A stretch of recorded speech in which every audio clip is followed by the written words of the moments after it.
Muy buenas tardes, bienvenida a este nuevo video donde vamos a retomar un poco lo que era la conducta normal. Bueno, se supone que la intención de la psicopatología como tal pues es evaluar, describir, diagnosticar y justamente a través de esto planificar una intervención terapéutica en cuanto a lo que es la conducta normal o algún trastorno emocional. Ciertamente en este diplomado se contemplan dos momentos, uno que es la psicopatología del diagnóstico infantil y el otro que es el segundo momento, es la psicopatología de adultos y obviamente pues el psicodiagnóstico también con adultos. Quisiera a continuación pues hablar un poco acerca de esta parte del psicodiagnóstico infantil. Se antojaría como una actividad un tanto sencilla por el hecho de que son niños. Y justamente es el hecho de que sean niños lo que pone cierto tipo de manejo especial y algunas características muy particulares a diferencia del trabajo que se hace con adultos. Primero, primero que nada, empezaríamos hablando de que el paciente infantil, el niño, independientemente de su edad, y estamos considerando niños hasta los 12 años, 11 meses, 29 días, o sea, un día antes de los 13 años. Básicamente en el caso del niño se puede decir lo siguiente. Número uno, hay una completa ausencia de conciencia del problema. Esto significa, en pocas palabras, que el niño no se va a presentar a terapia, y mucho menos a una evaluación, de forma voluntaria, porque, en el punto número 2 y en el punto número 1, porque finalmente él no se siente que tenga un problema, pese a que a lo mejor sea una conducta a a toda vista patológica o anormal, el niño no se considera como un enfermo.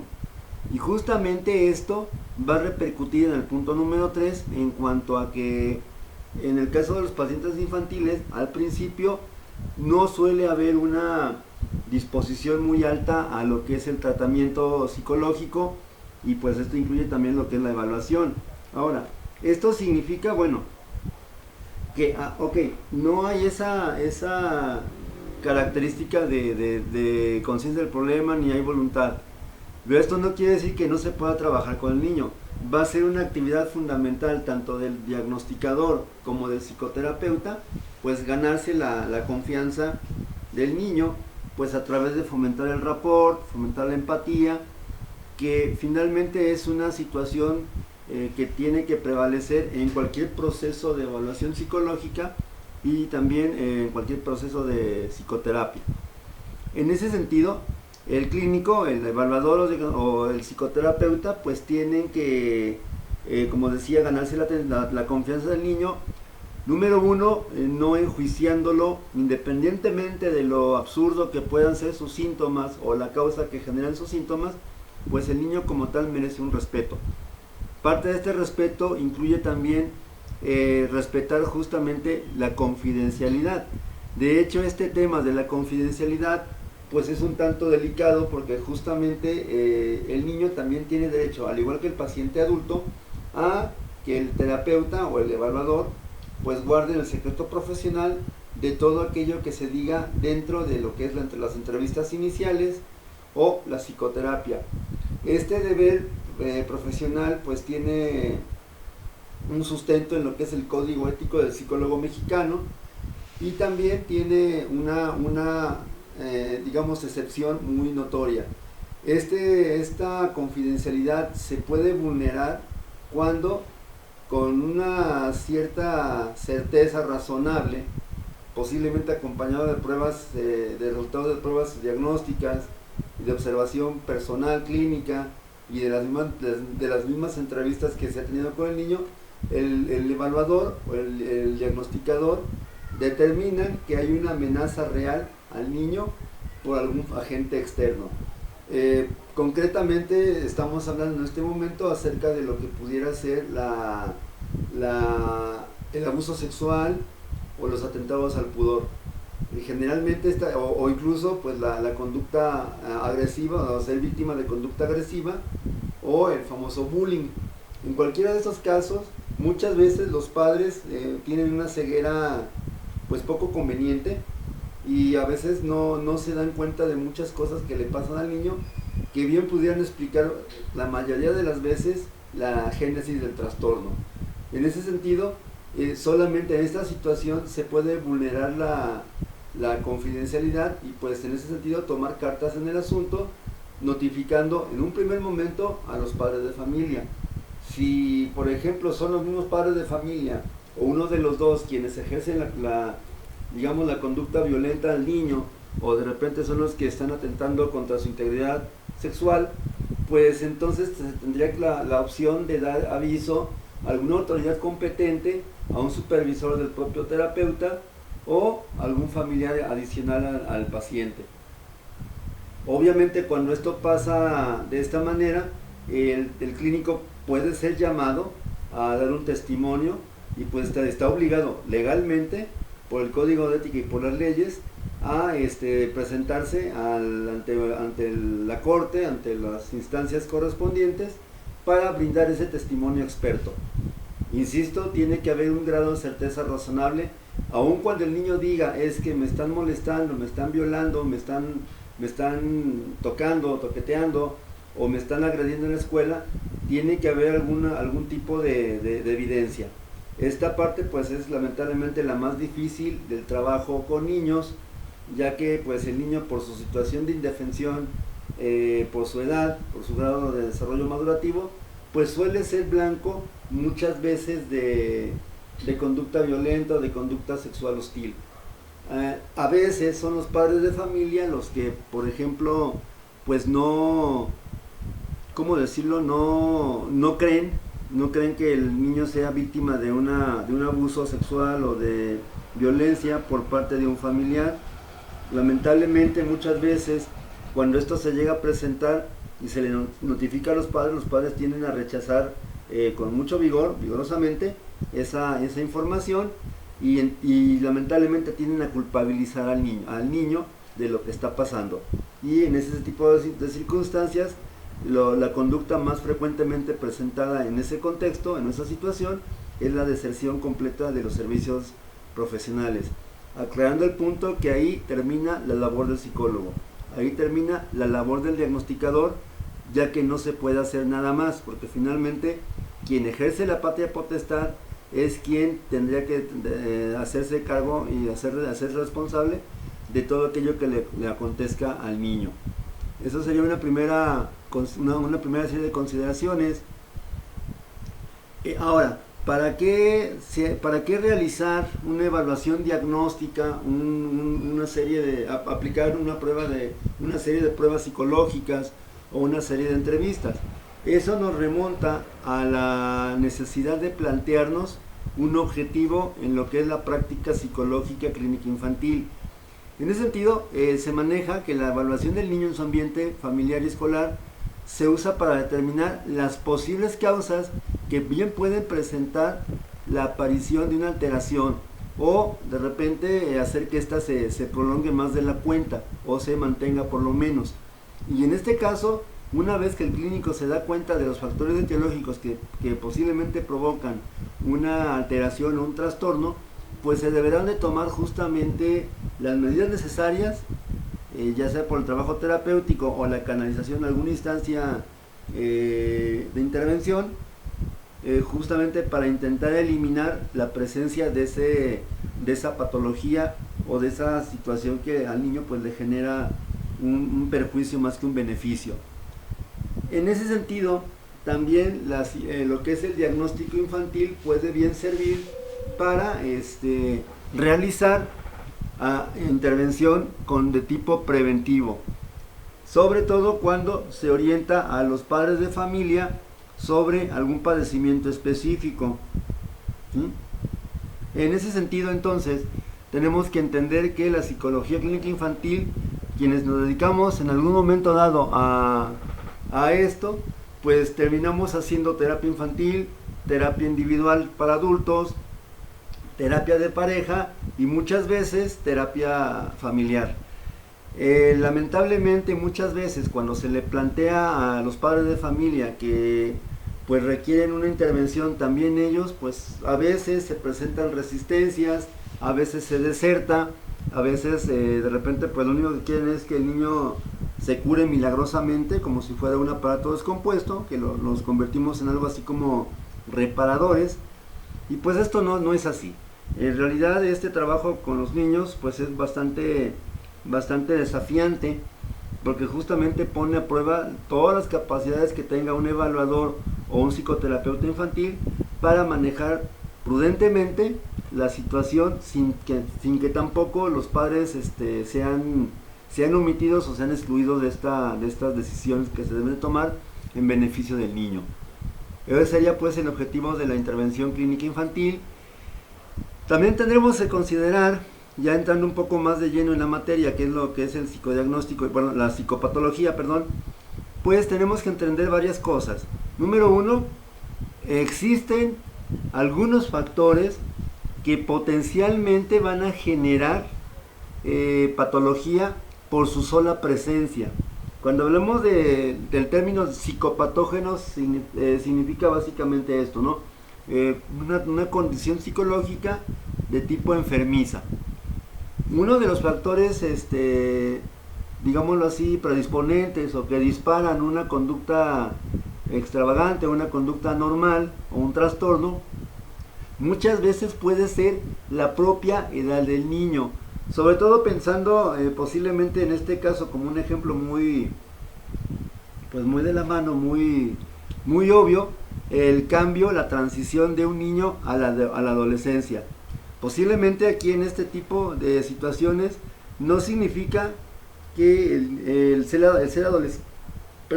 adolescentes sea ya por sí mismo patológico, sino que posiblemente alrededor de ese cambio de etapa de vida del niño se desajuste a nivel emocional, en parte por la cuestión de las hormonas, en parte por el ambiente y en parte pues un cambio de vista completamente radical que se va a reflejar pues en las conductas, en los afectos, en las motivaciones, en el estado de ánimo, etcétera. Entonces, en ese sentido a eso se refiere la edad del niño. Pero también no podemos dejar de lado de ninguna manera las cuestiones neuropsicológicas o las cuestiones netamente neurológicas. Muchas veces es un trastorno orgánico lo que provoca o que se manifieste a través de la conducta o de las cuestiones psicológicas.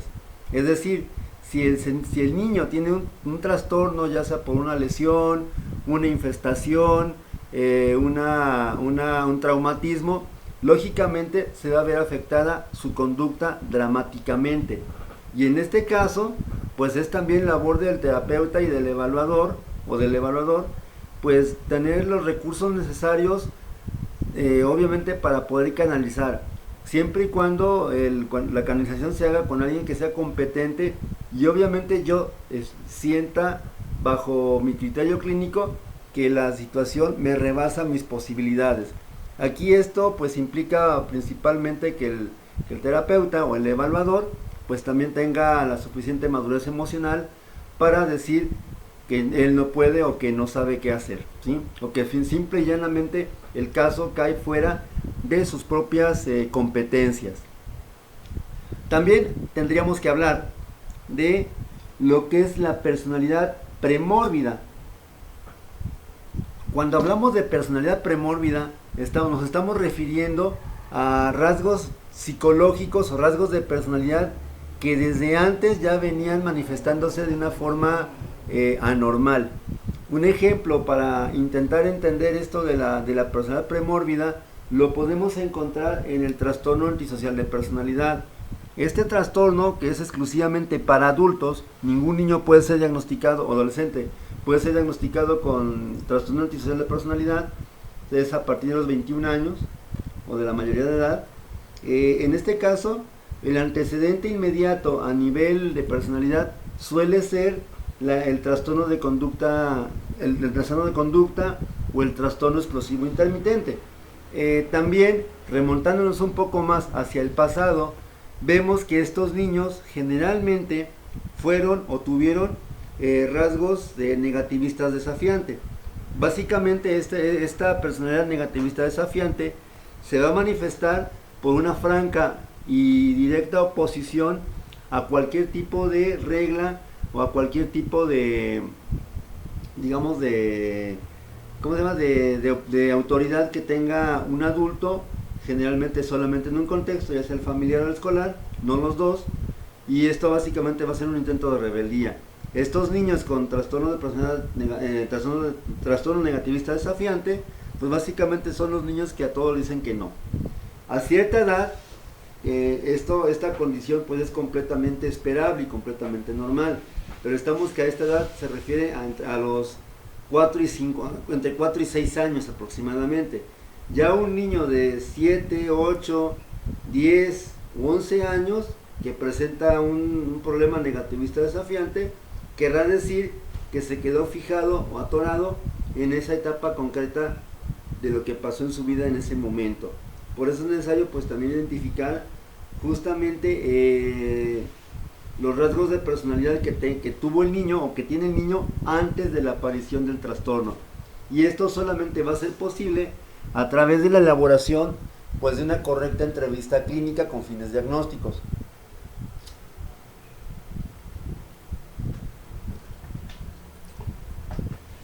Sin embargo, no todo va a ser achacable o atribuible al niño por sí mismo. También en este caso hay que recordar que el niño, por su edad, por su desarrollo madurativo, desarrollo cognitivo y físico y social, pues está sujeto a una constante interacción con otros agentes socializantes, principalmente los padres, que son básicamente los primeros agentes socializantes y los de mayor peso en la formación de la personalidad del niño, tanto desde el punto de vista sano, normal, como psicopatológico. Estas actitudes psicopatógenas del adulto a través de los padres pueden manifestarse de las tres maneras siguientes. La primera es lo que se conoce como rigidez o autoritarismo. En este caso es un estilo de crianza que se caracteriza principalmente por condicionar el afecto al cumplimiento ciego e incuestionable de cualquier orden que den los padres. Es decir, algo así como te quiero siempre y cuando, o te amo siempre y cuando hagas todos y cada una de las cosas que yo te pido. Sin embargo, bueno, a lo mejor diciéndolo así de una manera como yo lo comentaba ahorita, como yo lo menciono en esa entonación, de repente, bueno, está bien, el niño pudiera estar de acuerdo en esta situación, pero lamentablemente en un estilo de crianza autoritario, el niño básicamente es reprimido por sus padres de familia, por cualquiera de los dos o por los dos.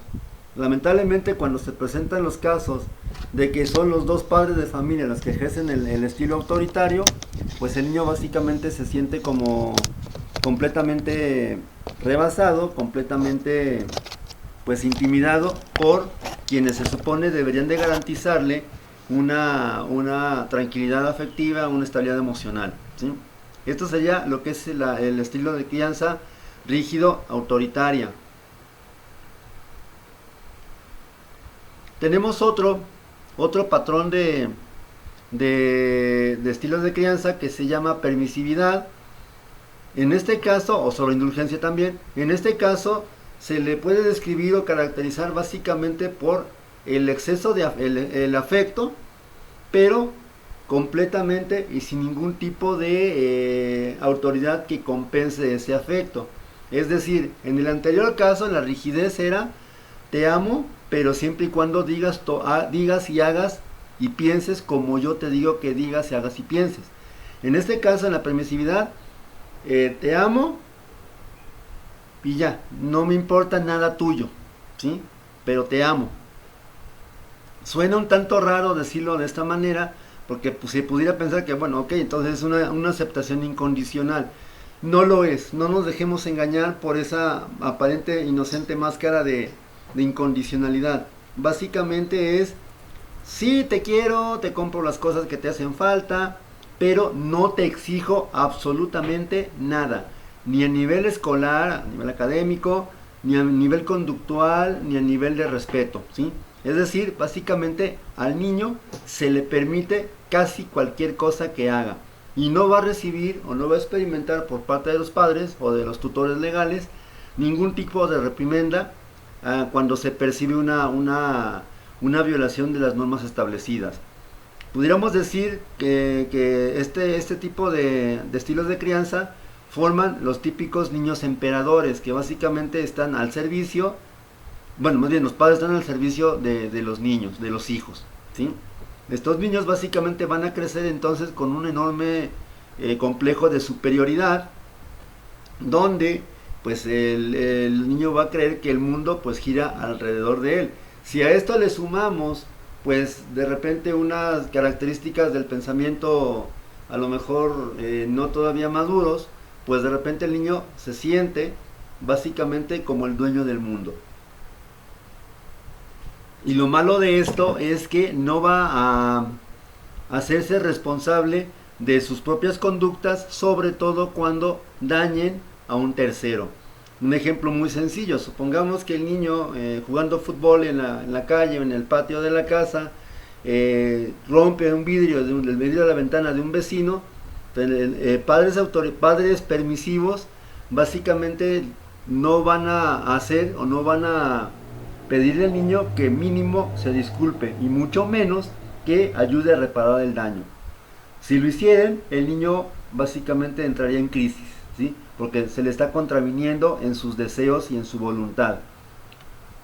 Otro estilo de crianza también va a ser lo que es la sobreprotección. Aquí de repente, generalmente cuando este tema se discute en el salón de clases, suelo hacer una alegoría un tanto extraña. Cuando una pareja, un hombre y una mujer, casados o no casados, eso es lo de menos, deciden procrear familia, tener hijos, de repente ese hijo en planes o en vías de pasa por un proceso que va desde lo que es la planeación, lo que es el deseo y la aceptación. Es decir, básicamente los padres se fincan castillos en el aire sobre cómo va a ser su nuevo hijo. Muchas veces incluso se adelantan en el tiempo, a los años, y lo ven pues prácticamente como un futbolista, una actriz de cine, una bailarina, un bombero, una persona famosa. Y el problema de esto, posiblemente alguien pueda pensar, bueno, ¿y qué tiene de malo eso? El problema de esto es que en este tipo de situaciones, los padres de familia son los que prácticamente controlan o manipulan toda la vida del niño, ¿sí? Ahora, estos padres, bueno, ok, está la fase de planeación, donde de repente pues se habla, se dialoga sobre tener o no tener hijos, se ponen a hacer la tarea, los padres de familia obviamente, el niño, pues la madre queda embarazada, y pues viene esa parte de a lo mejor de espera para ver finalmente el bebé al término del embarazo, al término de los 9 meses. Y aquí es donde puede venir un asunto muy muy importante y muy delicado, que muchas veces suele marcar a muchos niños, a veces para siempre. Esto sería, por ejemplo, ok, yo quería un niño, planeé la vida de un hijo, le compré carritos, soldaditos, figuras de acción, pinté el cuarto para el bebé, lo pinté de color azul, sin saber el sexo todavía, y de repente planifiqué toda la vida del niño hasta la mayoría de edad. Pero resulta que el niño o el bebé que nace no es varón, es una niña. Viene en este caso, en este tipo de situaciones, una herida enorme para el narcisismo de los padres, porque finalmente se sienten defraudados. Yo lo pongo a veces como la caída del castillo de cristal de los padres de familia, porque a veces ciertamente no nace lo que ellos esperaban, lo que ellos querían. A lo mejor nace una niña en lugar de un niño, a lo mejor sí nace un niño, pero tiene una malformación congénita, algún padecimiento, a lo mejor una discapacidad, a lo mejor yo quería un niño con ojos verdes, casi casi como niño de Gerber, perdón por el gol de la marca, y resulta que nace un niño pues más bien pues fellito, pues para que no sea tan feo, así no como yo lo quería. Los padres sufren, sobre todo el padre varón sufre, y esto puede provocar cierto grado de rechazo inconsciente hacia el niño. Ese rechazo inconsciente hacia el niño que nació, al niño real de carne y hueso, se va a manifestar justamente a través de dos estilos de crianza. El anterior, que decíamos que era la permisividad o sobreindulgencia, te paso todo, no te exijo nunca nada porque vas a sufrir. Y el otro, que es el que nos corresponde ahorita comentar, que es la sobreprotección. Cuando se presentan niños sobreprotegidos, básicamente la idea que ronda pues en la personalidad del niño es que el niño es incapaz de valerse por sí mismo en ausencia de los padres, particularmente de la madre, que es quien sobreprotege más. Y se cría o se forma a un niño generalmente ansioso, ¿sí? Generalmente ansioso, que lamentablemente no es capaz de controlar su vida porque tiene mamá que básicamente le hace todo. Ahí entonces, insisto, esto es una forma de rechazo encubierto. El rechazo encubierto, por lo tanto, va a ser lo que es la sobreprotección y la sobreindulgencia. El rechazo manifiesto obviamente es el más dramático, y es cuando pues ya se pasa por parte de un progenitor pues justamente a rechazar abiertamente y francamente, incluso con hostilidad, pues al niño que nació, ¿sí? Un poco lo que decía ahorita, en este sentido, estos estilos de crianza pueden enmascarar una forma de rechazo que se puede definir como la falta de afecto, y que puede ser ya sea encubierto o manifiesto, como lo expliqué anteriormente. Ahora, este rechazo o esta situación del niño nuevo que nació puede generar casi siempre conflictos alrededor de la crianza del niño, sobre todo en familias, por ejemplo, mexicanas, donde de repente los abuelos, sobre todo los maternos, siguen ejerciendo una fuerte influencia sobre la madre en este caso, y obviamente sobre el niño.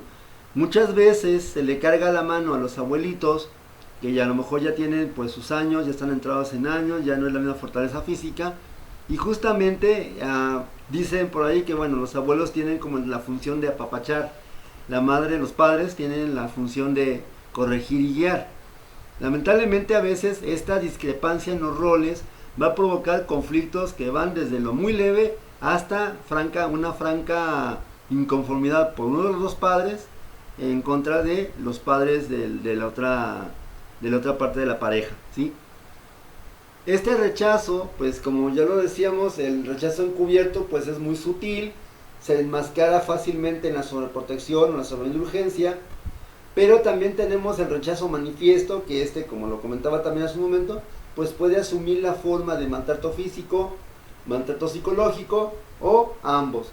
Generalmente cuando se habla de rechazo manifiesto, siempre viene de la mano el rechazo encubierto y viene acompañado con lo que es el rechazo físico o con la agresión física o verbal, ¿sí? Y en este caso pues se maneja que los padres de familia son quienes tienen básicamente el problema, no el niño. Son los padres de familia los que no han resuelto su herida narcisista, como diría Freud, y justamente incurren en una serie de conductas pues de hostilidad franca y abierta en contra del niño.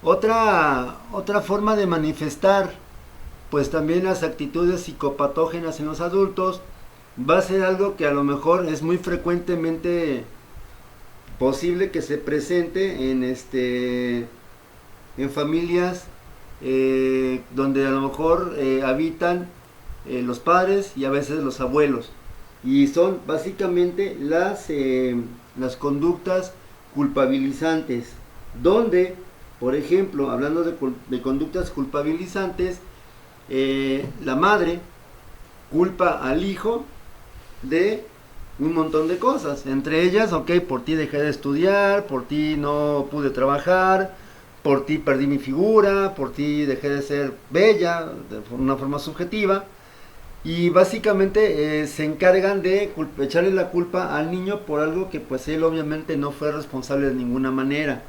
El problema de esto es en esencia que el niño pues genera un sentimiento de culpabilidad por algo de lo cual no es responsable, ¿sí?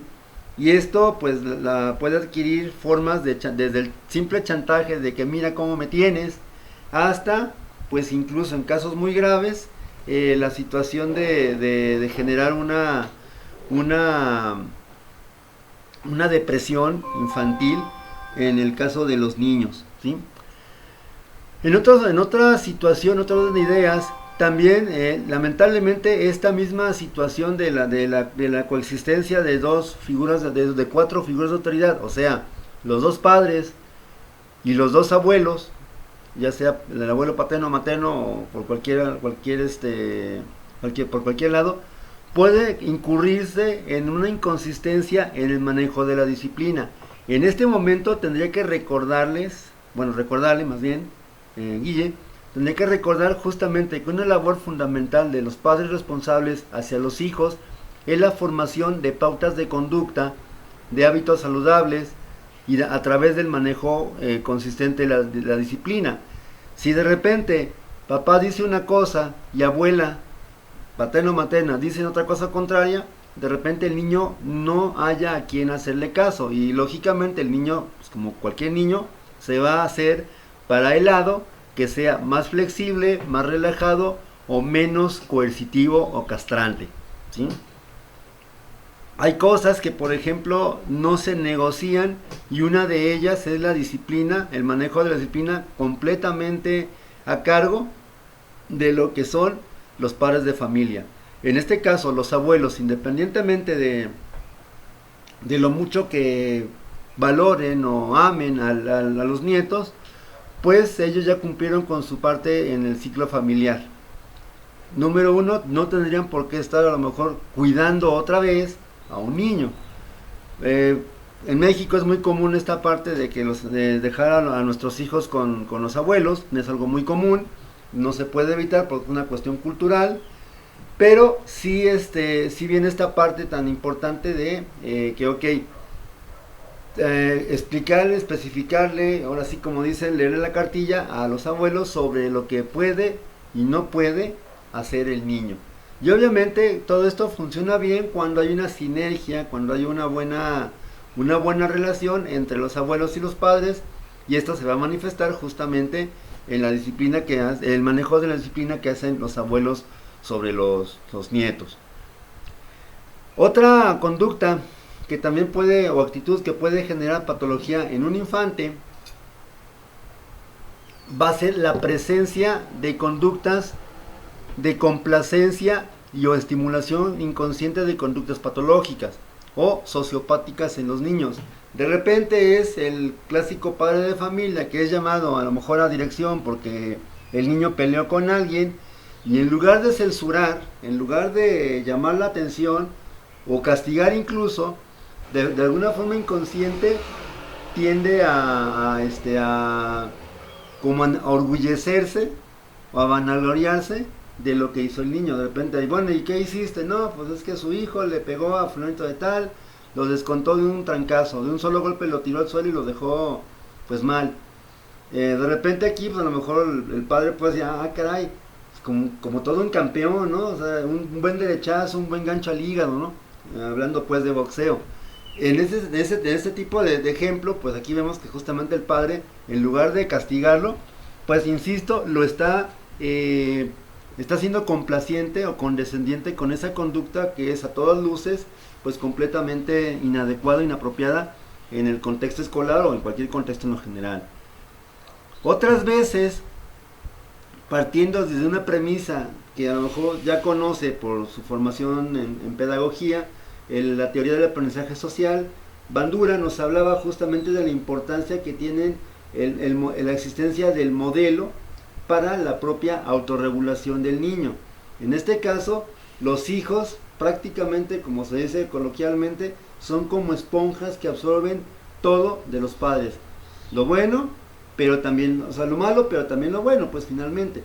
En ese sentido puede ser que a lo mejor si yo como padre fumo, yo como padre tomo, yo como padre de repente pues soy también desorganizado, ¿con qué, digamos, entereza o valor moral puedo aproximarme al hijo y decirle, ok, tú hijo o hija, tú no debes de fumar porque es malo? Entonces, ok, estoy diciendo con mis palabras una cosa, pero con mi conducta estoy haciendo completamente lo opuesto. Este tipo de comunicación se llama comunicación de doble vínculo y pues generalmente es un ejemplo de dar conductas patológicas o sociopáticas. Otro ejemplo también muy sencillo es el típico caso cuando de repente los padres hablan con el niño sobre la importancia de decir siempre la verdad y no decir mentiras. Y de repente a lo mejor un buen día llega algún cobrador, no sé, alguna persona que esté buscando por alguna situación con los padres de familia y los padres le dicen al niño, dile que no estoy.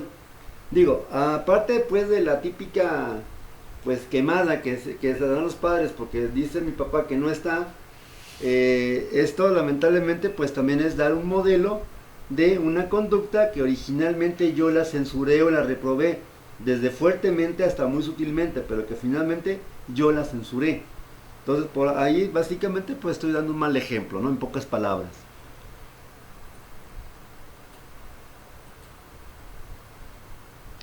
Sin embargo, no todo es culpa de los padres. Lógicamente tampoco se trata como de satanizar o de estigmatizar pues la labor que tienen muchos padres de familia. Muchas veces, en alguna ocasión, también en una materia que se abordó el tema, yo les comentaba a los alumnos, bueno, ok, para ser sacerdote pues son como 10 años, para ser médico son unos 10, 15 años, para ser profesionista de cualquier carrera pues son entre 3 y 5 años según el tipo de carrera. Para ser sacerdote pues también son una buena cantidad de años. Sin embargo, para ser padre de familia pues lamentablemente solamente se toman a lo mucho un mes, 4 sesiones a la semana, al mes, perdón, o sea, una por semana, de pláticas prematrimoniales que lamentablemente muchas veces se orientan nada más a lo que es la parte de los derechos, la parte de lo legal, la ceremonia, dejando de lado pues un verdadero proceso de educación para los padres de familia que van a algún día a ser esa pareja que está contrayendo pues nupcias. Entonces eso es importante también dentro de esta parte, hablar de que justamente lamentablemente los padres de familia pues a veces no llegan preparados adecuadamente a lo que es el nacimiento del hijo. Muchas veces los hijos son el típico error del 14 de febrero, el error de diciembre, y pues finalmente el niño que nace pues no fue ni planeado, ni deseado, ni mucho menos aceptado. Y con todo lo que conlleva esto desde el punto de vista psicopatológico y en cuanto al desarrollo de la personalidad. Obviamente se habla, se habla que los padres de familia son en cualquier momento la principal, o deben de ser, por lo menos de forma ideal, la principal fuente de seguridad de la que cuenta el niño. Ahora, en este sentido, tendríamos que decir que a veces cuando la familia es rebasada por alguna situación muy fuerte por culpa del entorno o por culpa de la misma dinámica de los hijos, pues esto quiere decir que los padres se divorcian. Y cuando los padres se divorcian, muchas veces los hijos quedan completamente con ese sentimiento de desamparo, con ese sentimiento de que todo se fue pues ahora sí que al traste, ¿no? Por la cañería. se supone que los padres conscientes, aun a pesar de que tengan serios problemas con la pareja, bueno, tienen que entender que el hijo, independientemente de que esté con quien esté, quien conserve la patria potestad o no, básicamente tienen que convivir con su propia familia. Y cuando esto no es posible por una cuestión de problemas en la relación entre los padres, pues los niños van a experimentar un sentimiento de pérdida que muchas veces, si no es que todas, se va a manifestar en lo que es la generación de una patología, una falta de arraigo o una cuestión con la autoestima, ¿sí? Lo mismo puede aplicarse, como dice también el ejemplo, al caso de los hermanos. Posiblemente todos hemos visto algunas películas de cine, desde comedias hasta dramas, donde los hijos hacen lo posible por no ser separados porque el Estado, pues, de alguna manera piensa hacerlo, ¿no?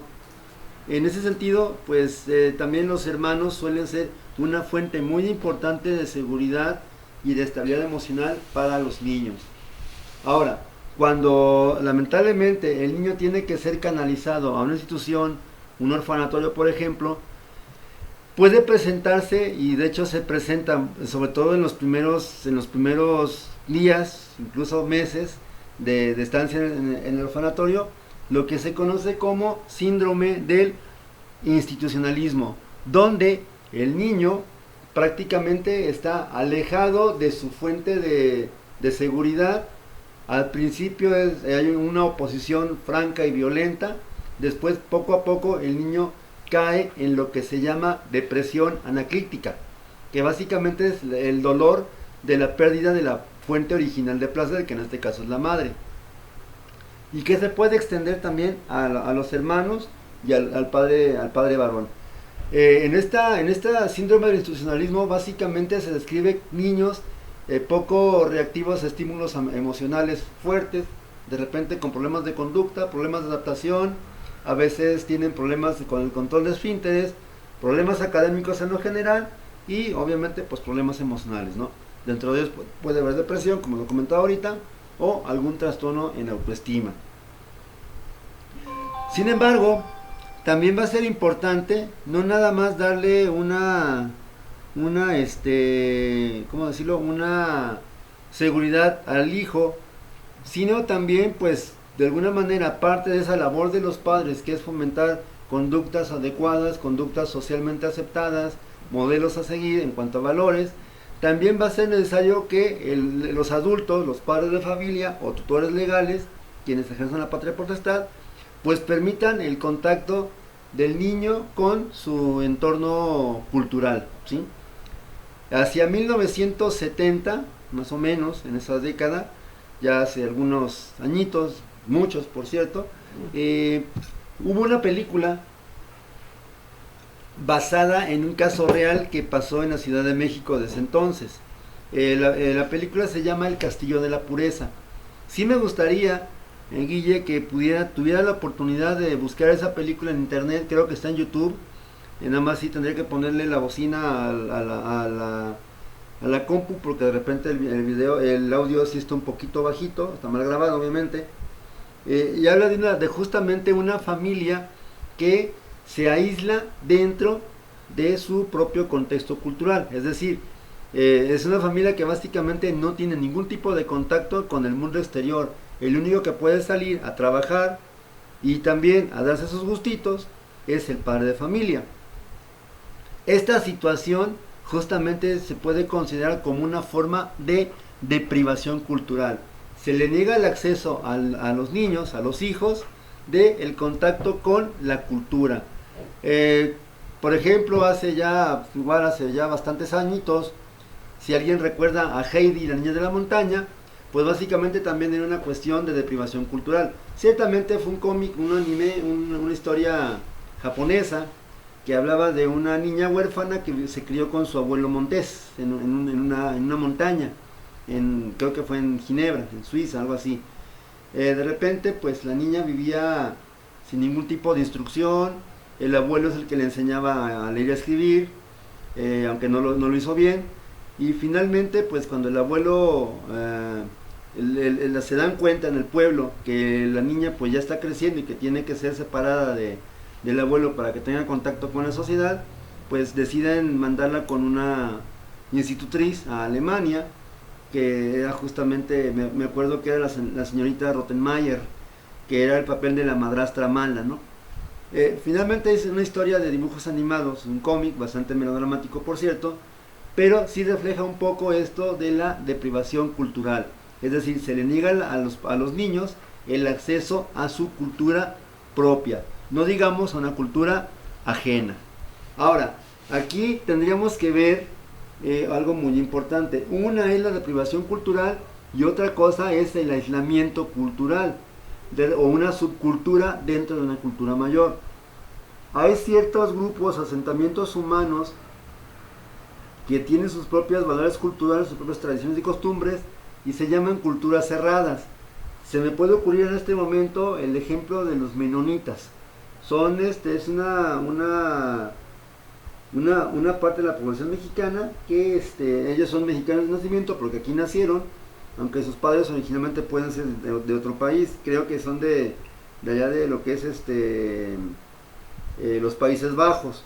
Estos menonitas básicamente es una cultura cerrada, solamente pueden coexistir o cohabitar o casarse entre ellos mismos sin tener contacto nunca con el mundo exterior. También recuerdo un poco una película que también salió hace unos años, que si bien no viene por el lado de la psicología, no es para nada un tema psicológico, pero sí deja mucho que pensar acerca de la construcción de culturas cerradas, alejadas completamente de la sociedad contemporánea, de la sociedad moderna. La película en cuestión se llama La Aldea. La dirige el mismo director que hizo las películas estas de La Bestia, la de Fragmentado y Cristal y El Protegido. No recuerdo el apellido, es un apellido raro, Shyamalan, algo así, M. Night Shyamalan. Es un director hindú, de ascendencia hindú, que justamente se encarga de retratar una familia, una comunidad que vivía aislada por completo, teniendo un mecanismo muy sencillo para mantenerlos controlados, y era la creación de un monstruoso ser que se encargaba de proteger a la sociedad, a esa cultura. Pero de repente era un monstruo que en esencia pues habitaba en el bosque que rodeaba la aldea. Nadie podía salir por temor a que el monstruo pues nos matara. Pasan un montón de cosas de repente y una de las personas que vivía en el cautiverio se pierde en el bosque, que por cierto era invidente, se pierde en el bosque y es rescatada por una agente del exterior. La película está ambientada, la cultura está ambientada como de los años 1800, pero cuando la chava invidente toma contacto con la sociedad exterior, con el mundo exterior, se da cuenta que básicamente estaban en el tiempo moderno, en el tiempo presente, pero ellos estaban viviendo básicamente como si estuvieran todavía en los años 1800. Ciertamente no es una película que tenga un trasfondo clínico, pues en ese sentido, pero si algo ha caracterizado al director M. Night Shyamalan, justamente ha sido la cuestión de, en sus películas, pues dar un trasfondo muchas veces psicológico. Esto es sobre todo para lo que es la parte de la deprivación cultural. Dentro de esta carencia de estímulos externos por parte del ambiente, pues está el déficit de la enseñanza y el control moral. Es decir, de repente al niño no se le manda a la escuela y tampoco se le imponen reglas dentro de casa. Básicamente se deja que si el niño, ok hijo, ¿quieres estudiar? No, pues que no. Perfecto, no estudies, te vas a cansar, pobrecito, ¿no? Y quédate en la casa. Esto obviamente genera también niños emperadores, y lo que es peor, puede ser un factor muy importante a tener en cuenta dentro de la conformación de personalidades psicopáticas, ¿sí? Otro ejemplo de lo que es la carencia de estímulos lo tenemos en el de la deficiencia o la ausencia completa o parcial de lo que es el juego social.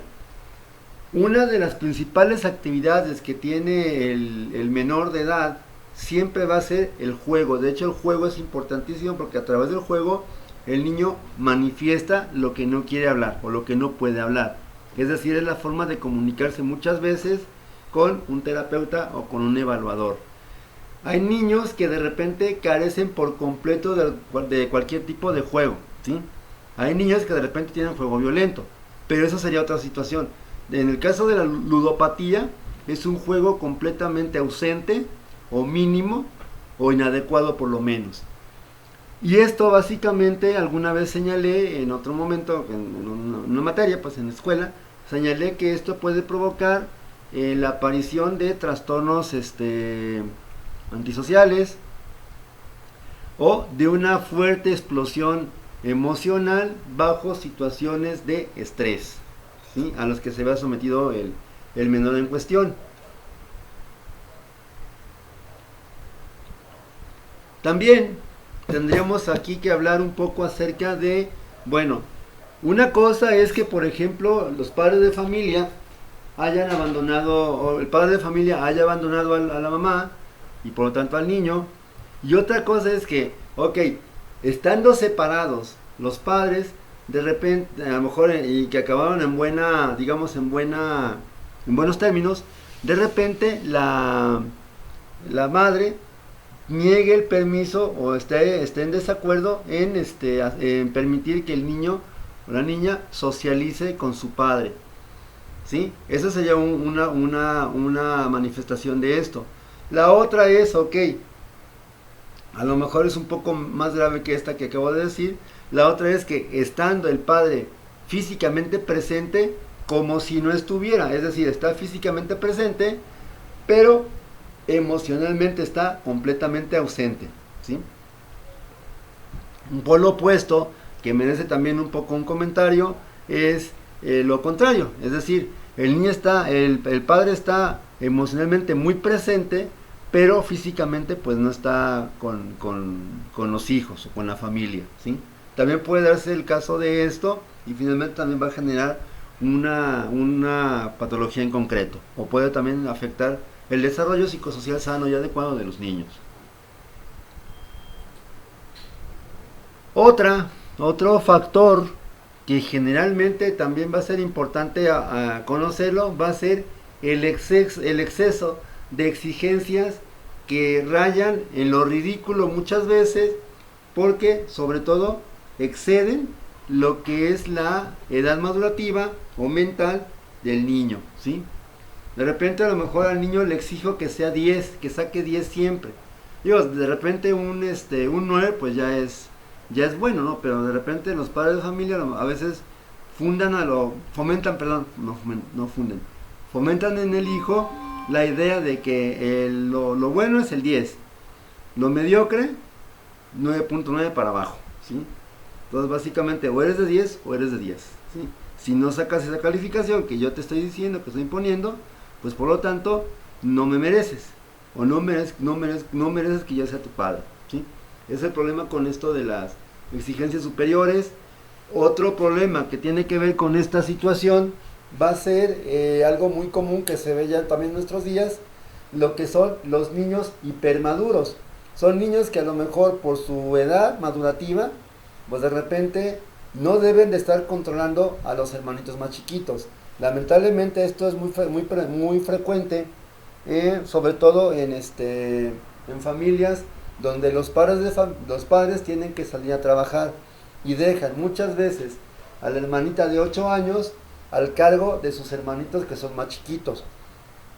A veces son niñas o niños que pues sí, como comento, tienen un comportamiento hipermaduro, se valen por sí mismos, ya pueden hacerse su propia comida, ir a la tienda a comprar provisiones o mandado, cuando a lo mejor deberían estar todos los hermanitos, no nada más ella la hermanita que los cuida, deberían estar a lo mejor en la escuela siendo atendidos por una institución, ¿sí? Eso también entraría pues en la parte de exceso de exigencias, ¿no?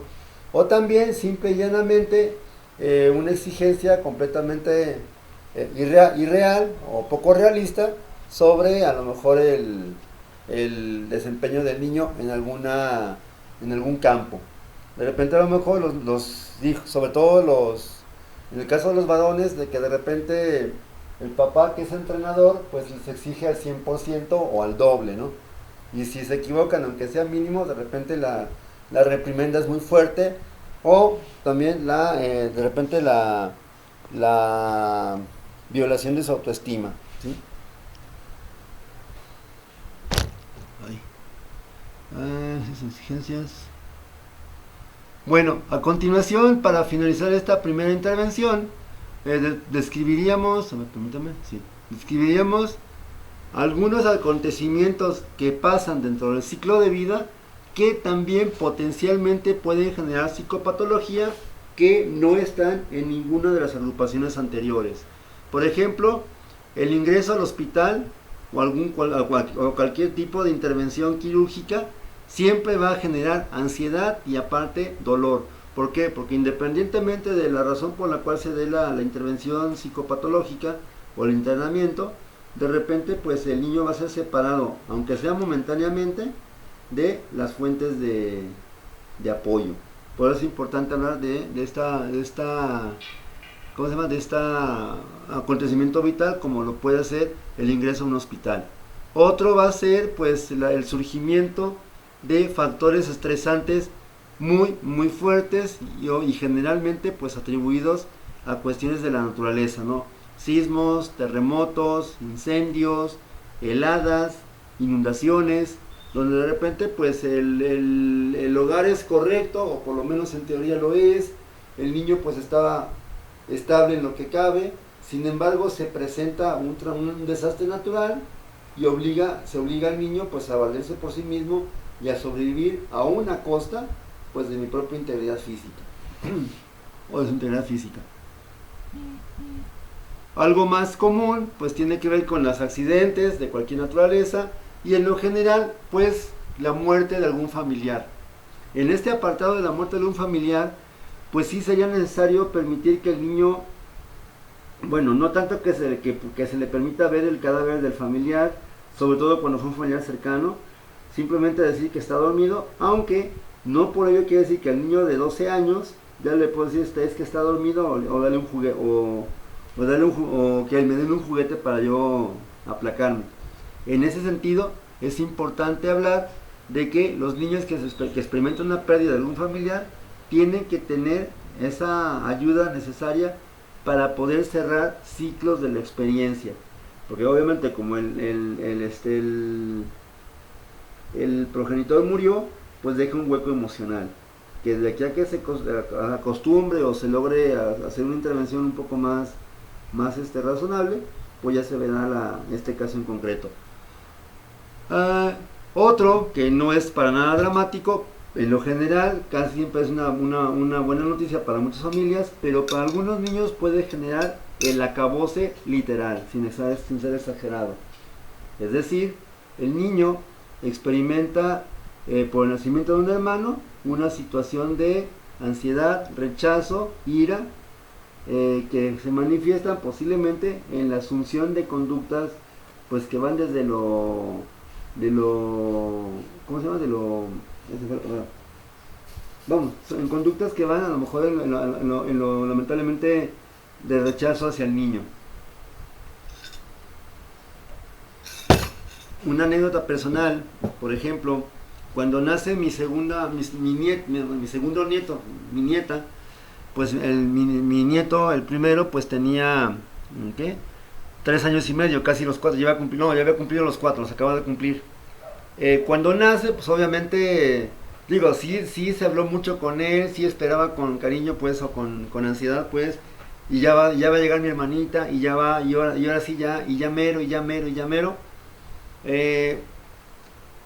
Esto no me tocó directamente a mí, pero me platica mi hija, que es la mamá de los niños, me platica mi hija que el pediatra pues le pidió que, por ejemplo, para amortiguar justamente esa rivalidad fraterna, de repente pues se le comprara al niño el juguete que más quisiera, y cuando el mamá y la niña regresaran a casa ya después de la del internamiento, de la atención hospitalaria, pues se le diera el regalo al niño diciéndole que era que era un regalo de bienvenida, de llegada de la hermanita. Se hizo así y esto pues amortiguó un poco pues la rivalidad fraterna. Básicamente en muchas familias hay rivalidad fraterna, es un proceso hasta cierto punto natural. Lo anormal o lo patológico es cuando se llega al extremo, ¿sí? Y esto también puede deberse posiblemente porque los padres no saben, digamos, manejar de forma equitativa las preferencias. Es una gran falacia afirmar que quiero por igual a mis hijos. ¿Por qué? Porque para empezar, aun cuando sean gemelos, no son de ninguna manera iguales, ¿sí? Son completamente dos seres diferentes. Pues ya comentaba un poco lo del divorcio anteriormente. Eso también puede generar una patología. Puede manifestarse en depresión, que no es necesariamente la tristeza exagerada que sufre un adulto, puede ser mal comportamiento. Puede haber eventos regresivos, como por ejemplo, si el niño ya era mayor y ya controlaba esfínteres, puede ser que de repente pues pierda por completo el control de esfínteres, que se chupe el dedo, que de repente se vuelva flojo, y un montón de cosas que tienen que ver justamente con esa manifestación de inconformidad ante el divorcio de los padres. Otro acontecimiento, también como lo comentaba, pues es el ingreso a la pubertad, ¿sí? Bien, de momento quisiera terminar esta intervención pues justamente invitándola a que haga sus preguntas, sus comentarios, con mucho gusto la atenderé, esto a través de redes sociales, WhatsApp o Classroom, y pues por mi parte de momento sería todo y nos vemos la próxima semana.